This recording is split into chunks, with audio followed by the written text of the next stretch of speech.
जी, अब आप लाइव आ चुकी हैं। शुरू कर। जिया माँ साहित्य मंच की तरफ से माँ दुर्गा के चरणों में मैं भक्ति सुमन अर्पित कर रही हूँ। ओम सर्व मांगल मांगल्ये शिवे सर्वार्थ साधिके शरण्ये त्र्यंबिके गौरी नारायणी नमस्तुते।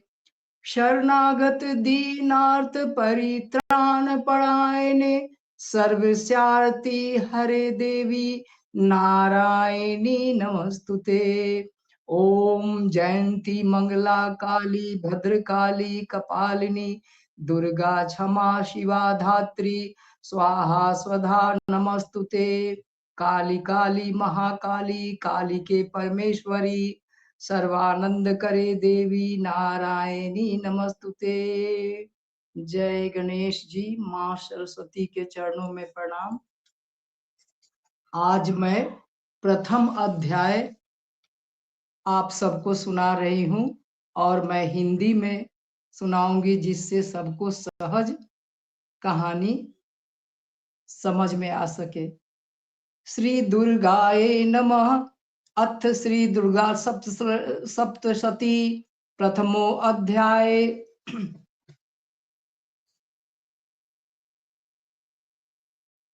मेधा ऋषि का राजा सुरथ और समाधि को भगवती की महिमा बताते हुए मधु कैटभ वध का प्रसंग। प्रथम चरित्र के ब्रह्मा ऋषि महाकाली देवता गायत्री छंद्र नंदा शक्ति रक्तदंडिका बीच अग्नि तत्व और ऋग्वेद स्वरूप हैं। श्री महाकाली देवता की प्रसन्नता के लिए प्रथम चरित्र के जप में विनियोग किया जाता है। भगवान विष्णु के सो जाने पर मधु और कैटभ को मारने के लिए कमल जन्मा ब्रह्मा जी ने जिनका स्तवन किया था, उन महाकाली देवी का मैं सेवन करता हूँ। वे अपने 10 हाथों में खड्ग चक्र गदा वान धनुष परिध शूल भुशुंडी मस्तक और शंख धारण करती हैं। उनके 3 नेत्र हैं। वे समस्त अंगों में दिव्य आभूषणों से विभूषित हैं। उनके शरीर की कांति नीलमणि के समान है तथा वे 10 मुख और 10 पैरों से युक्त हैं। मार्कंडे जी बोले, सूर्य के पुत्र सावर्णी जो 8वें मनु कहे जाते हैं, उनकी उत्पत्ति कथा विस्तार पूर्वक कहता हूँ, सुनो। सूर्य कुमार महाभाग सावर्णी भगवती महामाया के अनुग्रह से जिस प्रकार मनवंतर के स्वामी हुए, वही प्रसंग सुनाता हूँ। पूर्व काल की बात है। स्वरोचिस मनवंतर में सुरथ नाम के एक राजा थे जो चैत्र वंश में उत्पन्न हुए थे। उनका समस्त भूमंडल पर अधिकार था। वे प्रजा का अपने औरस पुत्रों की भांति धर्म पूर्वक पालन करते थे। तो भी उस समय कोला विध्वंसी नाम के क्षत्रिय उनके शत्रु हो गए। राजा सुरथ की दंड नीति बड़ी प्रबल थी। उनका शत्रुओं के साथ संग्राम हुआ। यद्यपि कोला विध्वंसी संख्या में कम थे, तो भी राजा सुरथ युद्ध में उनसे परास्त हो गए। तब वे युद्ध भूमि से अपने नगर को लौट आए और केवल अपने देश के राजा होकर रहने लगे। समूची पृथ्वी से उनका अधिकार जाता रहा, किंतु वहां भी उन प्रबल शत्रुओं ने उस समय महाभाग राजा सूरत पर आक्रमण कर दिया। राजा का बल छीन हो चला था, इसलिए उनके दुष्ट बलवान एवं दुरात्मा मंत्रियों ने वहां उनको राजधानी में भी राजकीय सेना और खजाने को हथिया लिया। सूरत का प्रभुत्व नष्ट हो चुका था, इसलिए वे शिकार खेलने के बहाने घोड़े पर सवार हो वहां से अकेले ही एक घने जंगल में चले गए। वहां उन्होंने विप्रवर मेधा मुनि का आश्रम देखा, जहां कितने ही हिंसक जीव अपनी स्वाभाविक हिंसा वृत्ति छोड़कर परम शांत स्वभाव से रहते थे। मुनि के बहुत से शिष्य उस वन की शोभा बढ़ा रहे थे।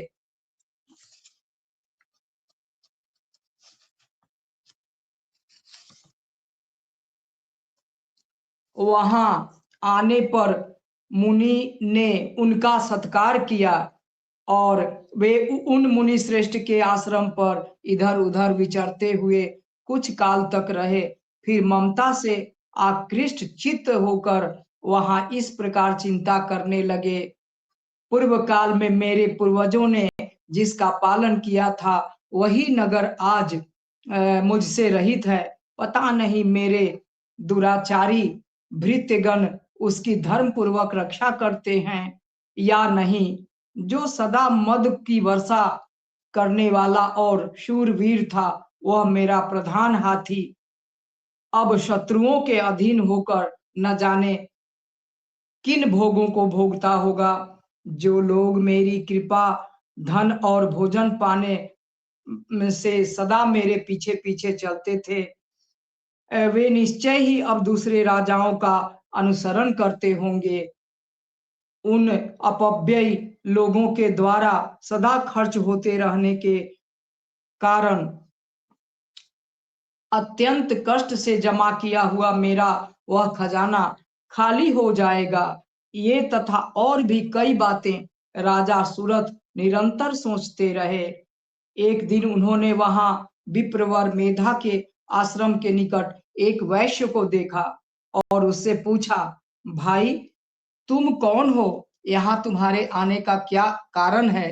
तुम क्यों शोक ग्रस्त और अनमने से दिखाई देते हो? राजा सूरत का यह प्रेम पूर्वक कहा हुआ वचन सुनकर वैश्य ने विनीत भाव से उन्हें प्रणाम करके कहा। वैश्य बोला, राजन, मैं धनियों के कुल में उत्पन्न एक वैश्य हूँ। मेरा नाम समाधि है। मेरे दुष्ट स्त्री पुत्रों ने धन के लोभ से मुझे घर से बाहर निकाल दिया है। मैं इस समय धन, स्त्री और पुत्रों से वंचित हूँ। मेरे विश्वसनीय बंधुओं ने मेरा ही धन लेकर मुझे दूर कर दिया है।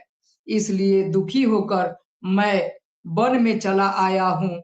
यहाँ रहकर मैं इस बातों को नहीं जानता कि मेरे पुत्रों की, स्त्री की और स्वजनों की कुशलता क्या है। मैं इस बात को नहीं जानता इस समय घर में वे कुशल से रहते हैं अथवा उन्हें कोई कष्ट है। मेरे पुत्र कैसे हैं? क्या वे सदाचारी हैं अथवा दुराचारी हो गए हैं? राजा ने पूछा। जिन लोभी स्त्री पुत्र आदि ने धन के कारण तुम्हें घर से निकाल दिया, उनके प्रति तुम्हारे चित्त में इतना स्नेह का बंधन क्यों है? वैश्य बोला, आप मेरे विषय में जैसी बात कहते हैं वह सब ठीक है, किंतु क्या करूं, मेरा मन निष्ठुरता नहीं धारण करता। जिन्होंने धन के लोभ में पड़कर पिता के प्रति स्नेह, पति के प्रति प्रेम तथा आत्मीय जन के प्रति अनुराग को तिलांजलि दे मुझे घर से निकाल दिया है, उन्हीं के प्रति मेरे हृदय में इतना स्नेह है। महामते, गुणहीन बंधुओं के प्रति भी जो मेरा चित्त इस प्रकार प्रेम मग्न हो रहा है, यह क्या है? इस बात को जानकर भी नहीं जान पाता। उनके लिए मैं लंबी सांसें ले रहा हूँ और मेरा हृदय अत्यंत दुखित हो रहा है। उन लोगों में प्रेम का सर्वथा अभाव है, तो भी उनके प्रति जो मेरा मन निष्ठुर नहीं हो पाता, उसके लिए क्या करूं? मार्कंडेय जी कहते हैं,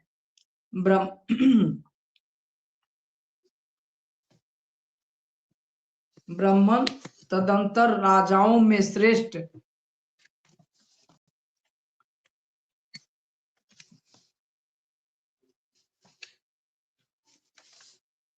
सूरत और वह समाधि नामक वैश्य दोनों साथ साथ मेधा मुनि की सेवा में उपस्थित हुए और उनके साथ यथा योग्य न्यायानुकूल विनयपूर्ण बर्ताव करके बैठे।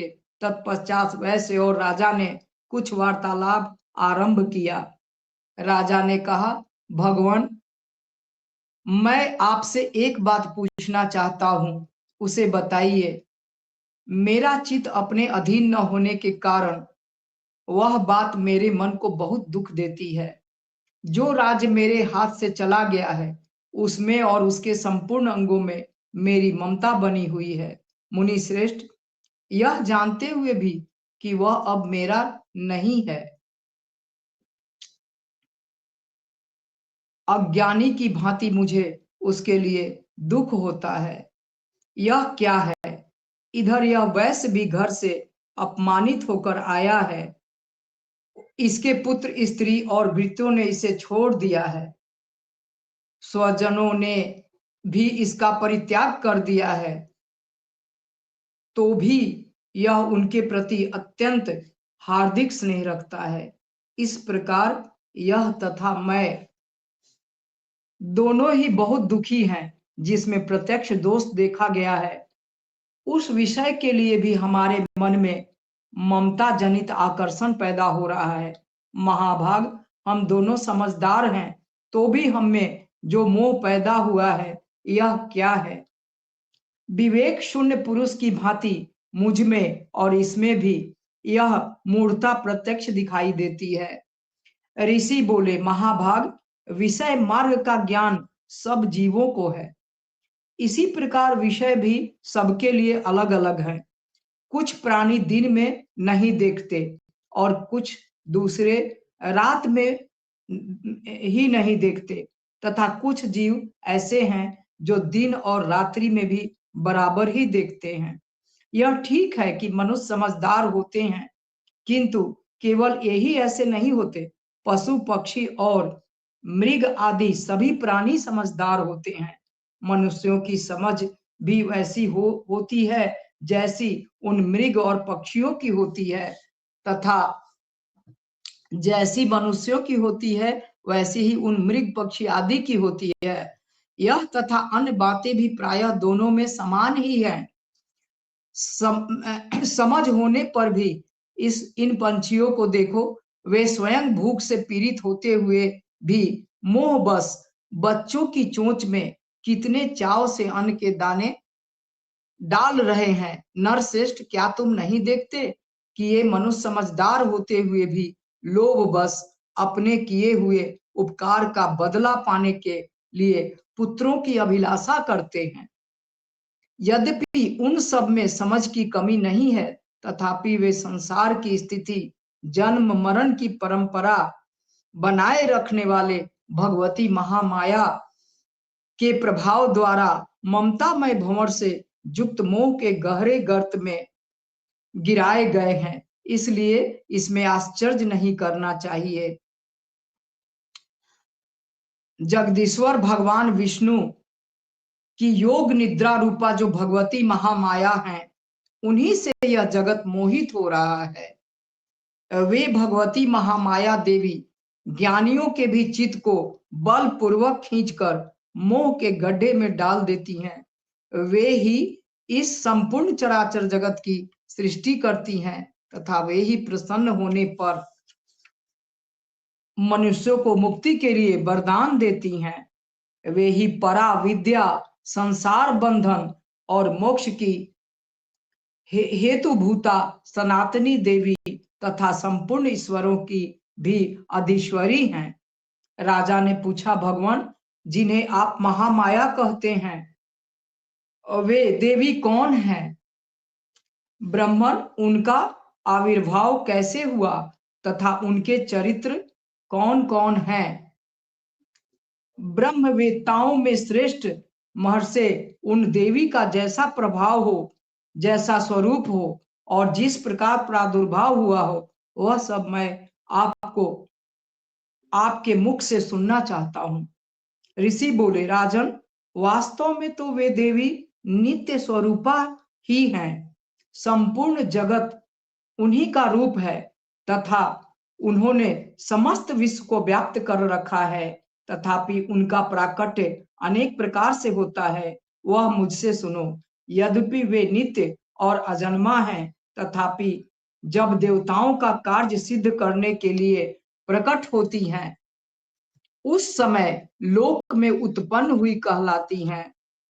कल्प के अंत में जब संपूर्ण जगत एक एकार्णव में निमग्न हो रहा था और सबके प्रभु भगवान विष्णु शेष नाग की शैया बिछाकर योग निद्रा का आश्रय ले सो रहे थे, उस समय उनके कानों के मैल से दो भयंकर असुर उत्पन्न हुए जो मधु और कैटभ के नाम से विख्यात थे। वे दोनों ब्रह्मा जी का वध करने को तैयार हो गए। भगवान विष्णु के नाभि कमल में विराजमान प्रजापति ब्रह्मा जी ने जब उन दोनों भयानक असुरों को अपने पास आया और भगवान को सोया हुआ देखा, तब एकाग्र चित्त होकर उन्होंने भगवान विष्णु को जगाने के लिए उनके नेत्रों में निवास करने वाली योग निद्रा का स्तवन आरंभ किया, जो इस विश्व की अधीश्वरी, जगत को धारण करने वाली, संसार का पालन और संहार करने वाली तथा तेज स्वरूप भगवान विष्णु की अनुपम शक्ति है। उन्हीं भगवती निद्रा देवी की भगवान ब्रह्मा स्तुति करने लगे। ब्रह्मा जी ने कहा, देवी तुम्ही स्वाहा, तुम्ही स्वधा और तुम्ही वशटकार हो। स्वर भी तुम्हारे ही स्वरूप हैं। तुम्ही जीवन दायिनी सुधा हो। नित अक्षर प्रणव में आकार, उकार, मकार इन तीन मात्राओं के रूप में तुम्ही स्थित हो तथा इन तीन मात्राओं के अतिरिक्त जो बिंदु रूपा नित्य अर्ध मात्रा है, जिसका विशेष रूप से उच्चारण नहीं किया जा सकता, वह भी तुम ही हो देवी। तुम ही संध्या, सावित्री तथा परम जननी हो। देवी तुम ही इस विश्व ब्रह्मांड को धारण करती हो। तुमसे ही इस जगत की सृष्टि होती है, तुम ही से इसका पालन होता है और सदा तुम ही कल्प के अंत में सबको अपना ग्रास बना लेती हो। जगन्मयी देवी, इस जगत की उत्पत्ति के समय तुम सृष्टि रूपा हो, पालन काल में स्थिति रूपा हो तथा कल्पांत के समय संहार रूप धारण करने वाली हो। तुम्ही महाविद्या, महामाया, महामेधा, महास्मृति, महामोह रूपा महादेवी और महासुरी हो। तुम्ही तीनों गुणों को उत्पन्न करने वाली सबकी प्रकृति हो। भयंकर काल रात्रि, महारात्रि और मोह रात्रि भी तुम्ही हो। तुम्ही श्री, तुम्ही ईश्वरी, तुम्ही ह्रीम और तुम्ही बोध स्वरूपा बुद्धि हो। लज्जा, पुष्टि, तुष्टि, शांति और क्षमा भी तुम्ही हो। तुम खड्ग धारणी, शूल धारणी, घोर रूपा तथा गदा, चक्र, शंख और धनुष धारण करने वाली हो। बाण, भुशुंडी और परिध ये भी तुम्हारे अस्त्र हैं। तुम सौम्य और सौम्यतर हो। इतना ही नहीं, जितने भी सौम्य एवं सुंदर पदार्थ हैं, उन सब की अपेक्षा तुम अत्यधिक सुंदरी हो। पर और अपर सबसे परे रहने वाली परमेश्वरी तुम ही हो। सर्व स्वरूपे देवी, कहीं भी सत असत रूप जो कुछ वस्तुएं हैं और उन सब की जो शक्ति है, वो तुम ही हो। ऐसी अवस्थाएं तुम्हारी स्तुति क्या हो सकती है? ऐसी अवस्थाओं में तुम्हारी स्तुति क्या हो सकती है? जो इस जगत को सृष्टि, पालन और संहार करते हैं, उन भगवान को भी जब तुमने निद्रा के अधीन कर दिया है, तब तुम्हारी स्तुति करने में यहाँ कौन समर्थ हो सकता है? अर्थात कोई भी समर्थ नहीं है। मुझको, भगवान शंकर को तथा भगवान विष्णु को भी तुमने ही शरीर धारण कराया है, अतः तुम्हारी स्तुति करने की शक्ति किसमें है? देवी, तुम तो अपने इस उदार प्रभाव से ही प्रशंसित हो। ये जो दोनों दुर्घर्ष असुर मधु और कैटभ हैं, इनको मोह में डाल दो और जगदीश्वर भगवान विष्णु को शीघ्र ही जगा दो। साथ ही इनके भीतर इन दोनों महान असुरों को मार डालने की बुद्धि उत्पन्न कर दो।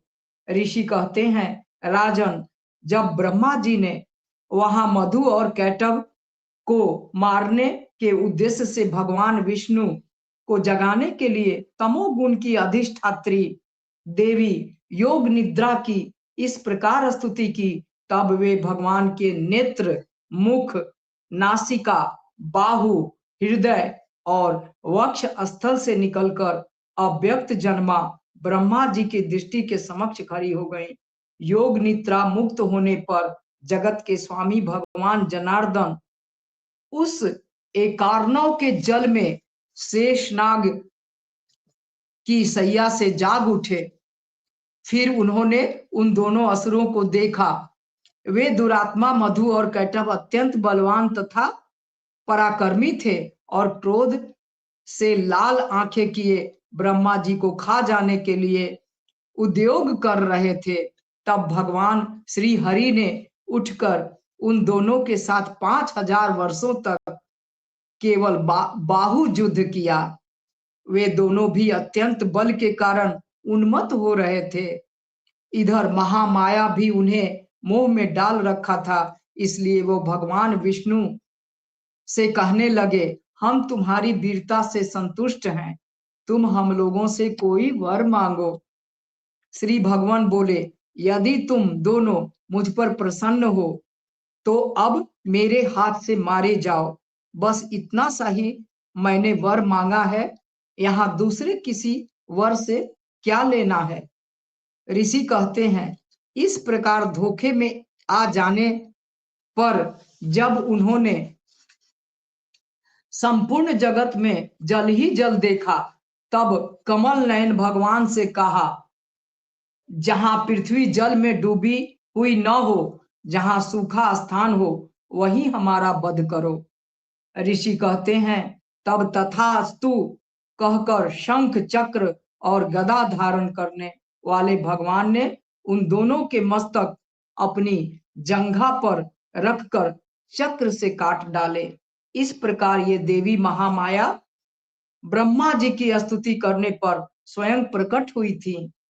अब पुनः तुमसे उनके प्रभाव का वर्णन करता हूं, सुनो।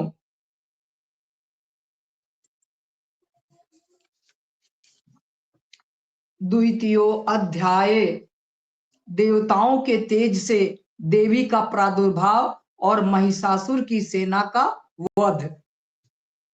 ओम। मध्यम चरित्र के विष्णु ऋषि महालक्ष्मी देवता उष्णिक छंद, शाकंभरी शक्ति, दुर्गा बीज, वायु तत्व और यजुर्वेद स्वरूप हैं।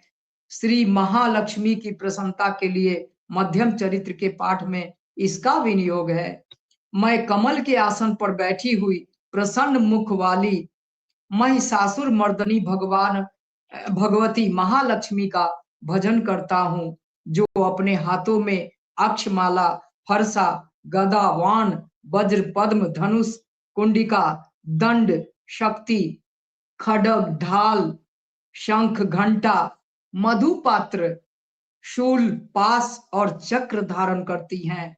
ऋषि कहते हैं, पूर्व काल में देवताओं और असुरों में पूरे 100 वर्षों तक घोर संग्राम हुआ।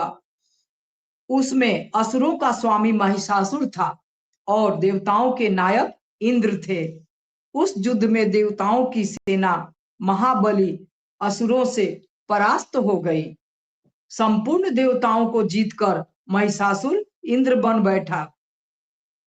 तब पराजित देवता प्रजापति ब्रह्मा जी को आगे करके उस स्थान पर गए जहां भगवान शंकर और विष्णु विराजमान थे। देवताओं ने महिषासुर के पराक्रम तथा अपनी पराजय का यथावत वृतांत उन दोनों देवेश्वरों से विस्तार पूर्वक कह सुनाया। वे बोले, भगवान, महिषासुर सूर्य, इंद्र, अग्नि, वायु, चंद्रमा, यम, वरुण तथा अन्य देवताओं के भी अधिकार छीनकर स्वयं ही सबका अधिष्ठाता बन गया है। उस दुरात्मा महिष ने समस्त देवताओं को स्वर्ग से निकाल दिया है। अब वे मनुष्यों की भांति पृथ्वी पर विचरते हैं। दैत्यों की यह सारी करतूत हमने आप लोगों से कह सुनाई। अब हम आपकी ही शरण में आए हैं, उसके वध का कोई उपाय सोचिए। इस प्रकार देवताओं के वचन सुनकर भगवान विष्णु और शिव ने दैत्यों पर बड़ा क्रोध किया। उनकी भौवें तन गईं और मुंह टेढ़ा हो गया। तब अत्यंत कोप में भरे हुए चक्रपाणी श्री विष्णु के मुख से एक महान तेज प्रकट हुआ। इसी प्रकार ब्रह्मा, शंकर तथा इंद्र आदि अन्यान्य देवताओं के शरीर से भी बड़ा भारी तेज निकला। वह सब मिलकर एक हो गया। महान तेज का यह पुंज जाज्वल्यमान पर्वत सा जान पड़ा। देवताओं ने देखा, वहां उसकी ज्वालाएं संपूर्ण दिशाओं में व्याप्त हो रही थी। संपूर्ण देवताओं के शरीर से प्रकट हुए उस तेज की कहीं तुलना नहीं थी। एकत्रित होने पर वह एक नारी के रूप में परिणत हो गया और अपने प्रकाश से तीनों लोकों में व्याप्त जान पड़ा। भगवान शंकर का जो तेज था, उससे उस देवी का मुख प्रकट हुआ। यमराज के तेज से उसके सिर में बाल निकल आए। श्री विष्णु भगवान के तेज से उसकी भुजाएं उत्पन्न हुई। चंद्रमा के तेज से दोनों स्तनों का और इंद्र के तेज से मध्य भाग कटी प्रदेश का प्रादुर्भाव हुआ। वरुण के तेज से जंघा, पिंडली तथा पृथ्वी के तेज से नितंब भाग प्रकट हुआ। ब्रह्मा के तेज से दोनों चरण और सूर्य के तेज से उनकी अंगुलियां हुई। वसुओं के तेज से हाथों की अंगुलियां और कुबेर के तेज से नासिका प्रकट हुई। उस देवी के दांत प्रजापति के तेज से और तीनों नेत्र अग्नि के तेज से प्रकट हुए थे। उनकी भौवें संध्या के और कान वायु के तेज से उत्पन्न हुए थे। इसी प्रकार अन्यान्य देवताओं के तेज भी उस कल्याणमयी देवी का आविर्भाव हुआ। तदंतर समस्त देवताओं के तेज पुंज से प्रकट हुई देवी को देखकर महिषासुर के सताए हुए देवता बहुत प्रसन्न हुए। पिनाकधारी भगवान शंकर ने अपने शूल से एक शूल निकालकर उन्हें दिया। फिर भगवान विष्णु ने भी अपने चक्र से चक्र उत्पन्न करके भगवती को अर्पण किया। वरुण ने भी शंख भेंट किया। अग्नि ने उन्हें शक्ति दी और वायु ने धनुष तथा बाण से भरे हुए 2 तरकस प्रदान किए। सहस्त्र नेत्रों वाले देवराज इंद्र ने अपने वज्र से वज्र उत्पन्न करके दिया और ऐरावत हाथी से उतार कर एक घंटा भी प्रदान किया। यमराज ने काल दंड से दंड, वरुण ने पाश, प्रजापति ने स्फटिकाक्ष की माला तथा ब्रह्मा जी ने कमंडलू भेंट किया। सूर्य ने देवी के समस्त रोमकूपों में अपनी किरणों का तेज भर दिया। काल ने उन्हें चमकती हुई ढाल और तलवार दी। क्षीर समुद्र ने उज्जवल हार तथा कभी जीर्ण न होने वाले 2 दिव्य वस्त्र भेंट किए। साथ ही उन्होंने दिव्य चूड़ामणि, 2 कुंडल, कड़े, उज्जवल अर्धचंद्र, सब बाहुओं के लिए केयूर, दोनों चरणों के लिए निर्मल नूपुर, गले की सुंदर हंसली और सब अंगुलियों में पहनने के लिए रत्नों की बनी अंगूठियां भी दी। विश्वकर्मा ने उन्हें अत्यंत निर्मल फरसा भेंट किया। साथ ही अनेक प्रकार के अस्त्र और अभेद कवच दिए। इसके सिवा मस्तक और वक्षस्थल पर धारण करने के लिए कभी ना कुम्हलाने वाले कमलों की मालाएं दी। जलधि ने उन्हें सुंदर कमल का फूल भेंट किया। हिमालय ने सवारी के लिए सिंह तथा भांति भांति के रत्न समर्पित किए। धनाध्यक्ष कुबेर ने मधु से भरा पान पात्र दिया तथा संपूर्ण नागों के राजा शेष ने, जो इस पृथ्वी को धारण करते हैं, उन्हें बहुमूल्य मणियों से विभूषित नागहार भेंट किया। इसी प्रकार अन्य देवताओं ने भी आभूषण और अस्त्र शस्त्र देकर देवी का सम्मान किया। तत्पश्चात उन्होंने बारंबार अट्टहास पूर्वक उच्च स्वर से गर्जना की। उनके भयंकर नाद से संपूर्ण आकाश गूंज उठा। देवी का यह अत्यंत उच्च स्वर से किया हुआ सिंहनाद कहीं समा न सका। आकाश उसके सामने लघु लघु प्रतीत होने लगा। उससे बड़े जोर की प्रतिध्वनि हुई, जिससे संपूर्ण विश्व में हलचल मच गई और समुद्र कांप उठे, पृथ्वी डोलने लगी और समस्त पर्वत हिलने लगे। उस समय देवताओं ने अत्यंत प्रसन्नता के साथ सिंह वाहिनी भवानी से कहा, देवी तुम्हारी जय हो। साथ ही महर्षियों ने भक्ति भाव से विनम्र होकर उनका स्तवन किया। संपूर्ण त्रिलोकी को क्षोभग्रस्त देख दैत्यगण अपनी समस्त सेना को कवच आदि से सुसज्जित कर हाथों में हथियार ले सहसा उठकर खड़े हो गए। उस समय महिषासुर ने बड़े क्रोध में आकर कहा, आह यह क्या हो रहा है। फिर वह संपूर्ण असुरों से घिरकर उस सिंहनाद की ओर लक्ष्य करके दौड़ा और आगे पहुंचकर उसने देवी को देखा, जो अपनी प्रभा से तीनों लोकों को प्रकाशित कर रही थीं। उनके चरणों के भार से पृथ्वी दबी जा रही थी। माथे के मुकुट से आकाश में रेखा सी खींच रही थी तथा वे अपने धनुष की टंकार से सातों पातालों को क्षुब्ध किए दे रही थी। देवी अपनी हजारों भुजाओं से संपूर्ण दिशाओं को आच्छादित करके खड़ी थीं। तदंतर उनके साथ दैत्यों का युद्ध छिड़ गया। नाना प्रकार के अस्त्र शस्त्रों के प्रहार से संपूर्ण दिशाएं उद्भासित होने लगीं। चिच्छुर नामक महान असुर महिषासुर का सेना नायक था। वह देवी के साथ युद्ध करने लगा। अन्य दैत्यों को चतुरंगिनी सेना साथ लेकर चामर भी लड़ने लगा। 60,000 हाथियों के साथ आकर उदग्र नामक महादैत्य ने लोहा लिया। 1 करोड़ रथियों को साथ लेकर महाहनु नामक दैत्य युद्ध करने लगा, जिसके रोए तलवार के समान तीखे थे। वह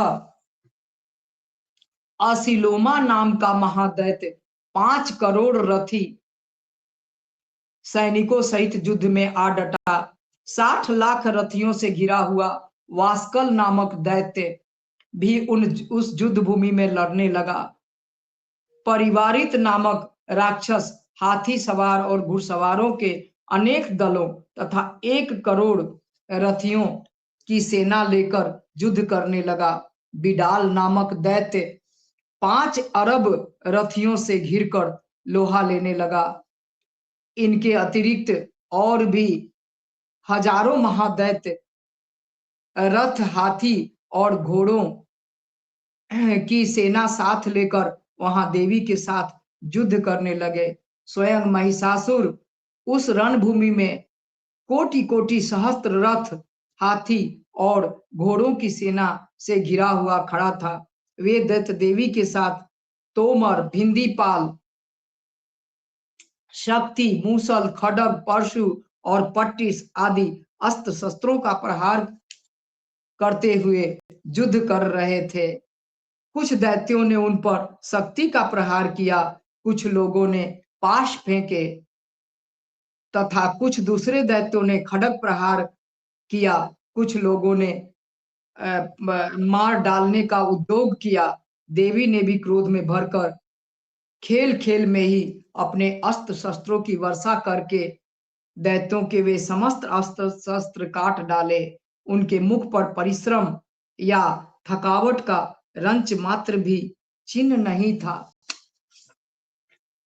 देवता और ऋषि उनकी स्तुति करते थे और वे भगवती परमेश्वरी दैत्यों के शरीरों पर अस्त्र शस्त्रों की वर्षा कर रही थी। देवी का वाहन सिंह भी क्रोध में भरकर गर्दन के बालों को हिलाता हुआ असुरों की सेना में इस प्रकार विचरने लगा। मानो वनों में दावानल फैल रहा हो। रणभूमि में दैत्यों के साथ युद्ध करती हुई अंबिका देवी ने जितने निश्वास छोड़े वे सभी तत्काल सैकड़ों हजारों गणों के रूप में प्रकट हो गए।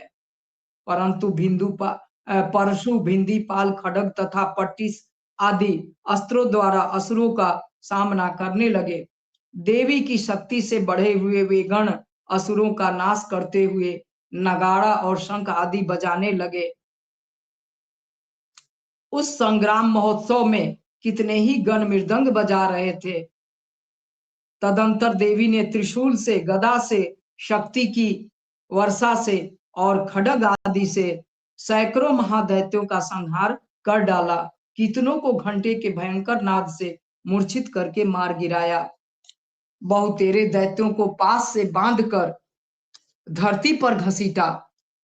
कितने ही दैत्य उनकी तीखी तलवार की मार से दो टुकड़े हो गए। कितने ही गदा की चोट से घायल हो धरती पर सो गए। कितने ही मूसल की मार से अत्यंत आहत होकर रक्त बमन करने लगे। कुछ दैत्य शूल से छाती फट जाने के कारण पृथ्वी पर ढेर हो गए। उस रणांगन में बाण समूहों की दृष्टि से कितने ही असुरों की कमर टूट गई। बाज की तरह झपटने वाले देव पीड़क दैत्यगण अपने प्राणों से हाथ धोने लगे। किन्हीं की बाहें छिन्न भिन्न हो गईं, कितनों की गर्दनें कट गईं। कितने ही दैत्य मस्तक कट कट कर गिरने लगे। कुछ लोगों के शरीर मध्य भाग में ही विदीर्ण हो गए। कितने ही महादत्त दैत्य जांघें कट जाने से पृथ्वी पर गिर पड़े। कितनों को ही देवी ने एक बांह, एक पैर और एक नेत्र वाले करके दो टुकड़ों में चीर डाला। कितने ही दैत्य मस्तक कट जाने पर भी गिरकर फिर उठ जाते और केवल धड़के ही रूप में अच्छे अच्छे हथियार हाथ में ले देवी के साथ युद्ध करने लगते थे। दूसरे कबंध युद्ध के बाजों की लय पर नाचते थे। कितने ही बिना सिर के धड़ हाथों में खड्ग, शक्ति और रिष्टि लिए दौड़ते थे तथा दूसरे दूसरे महादैत्य ठहरो ठहरो यह कहते हुए देवी को युद्ध के लिए ललकारते थे। जहां वह घोर संग्राम हुआ था वहां की धरती देवी के गिराए हुए रथ, हाथी, घोड़े और असुरों की लाशों से ऐसी पट गई थी कि वहां चलना फिरना असंभव हो गया था। दैत्यों की सेना में हाथी, घोड़े और असुरों के शरीर से इतनी अधिक मात्रा में रक्तपात हुआ था कि थोड़ी ही देर में वहां खून की बड़ी बड़ी नदियां बहने लगीं। जगदम्बा ने असुरों की विशाल सेना को क्षण भर में नष्ट कर दिया। ठीक उसी तरह जैसे तृण और काठ के भारी ढेर को आग कुछ ही क्षणों में भस्म कर देती है। और वह सिंह तो गर्दन के बालों को हिला हिलाकर जोर से गर्जना करता हुआ दैत्यों के शरीरों से माने उनके प्राण चुने लेता था। वहां देवी के गणों ने भी उन महादैत्यों के साथ ऐसा युद्ध किया जिससे आकाश में खड़े हुए देवतागण उन पर बहुत संतुष्ट हुए और फूल बरसाने लगे। दूसरा अध्याय संपूर्ण।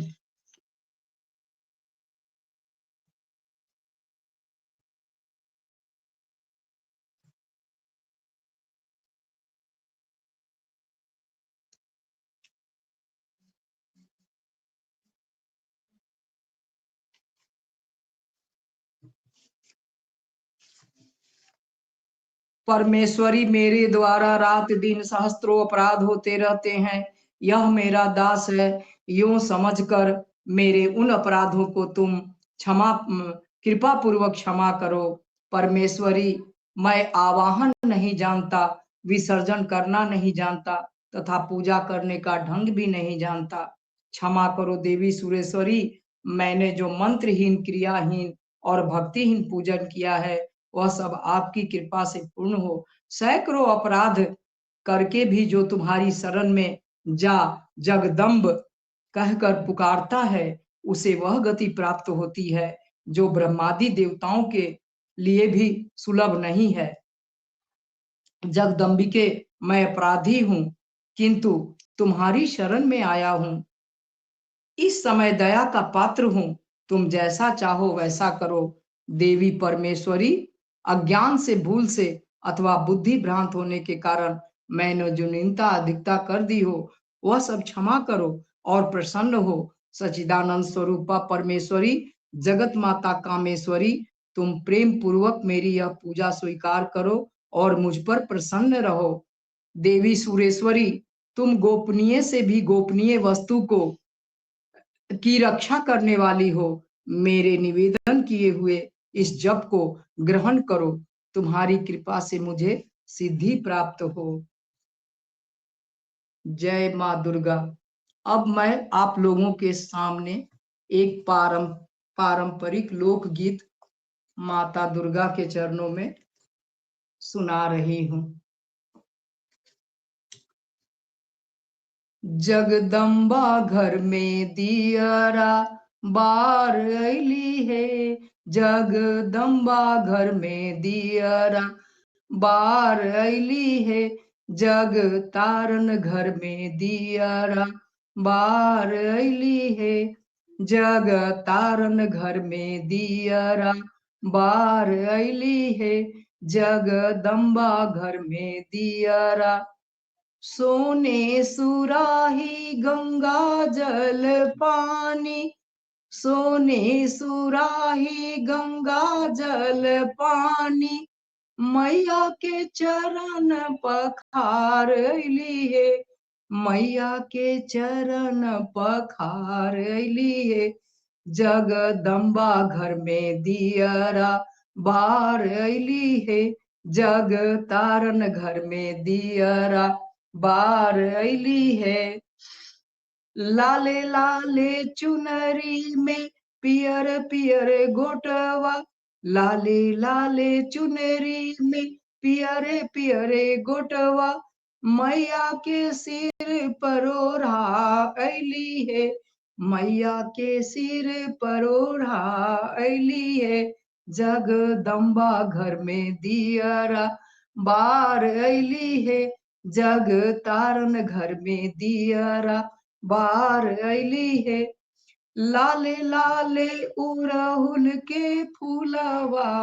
लाले लाले उड़हुल के फूलवा। मैया के चरण चढ़ा अली है। मैया के चरण चढ़ा अली है। जगदम्बा घर में दियरा बार अली है। जग तारन घर में दियरा बार अली है। सोने की थाली में 56 व्यंजन। सोने की थाली में 56 व्यंजन। मैया के भोग लगा अली है। मैया के भोग लगा अली है। जगदम्बा घर में दियरा बार अली है। जग तारन घर में दियरा बार अली है। कंचन थार कपूर की बाती। कंचन थार कपूर की बाती। मैया की आरती उतार अली है। मैया की आरती उतार अली है। जगदम्बा घर में दियरा बार अली है। जग तारन घर में दियरा बार अली है।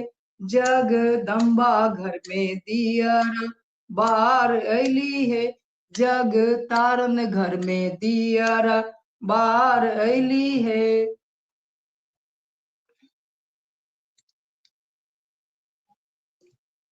और अंत में माता से प्रार्थना। ओम सर्वे भवन्तु सुखिनः। सर्वे सन्तु निरामया। सर्वे भद्राणि पश्यन्तु मा कश्चित् दुःख भाग् भवेत्। ओम शांति शांति शांति।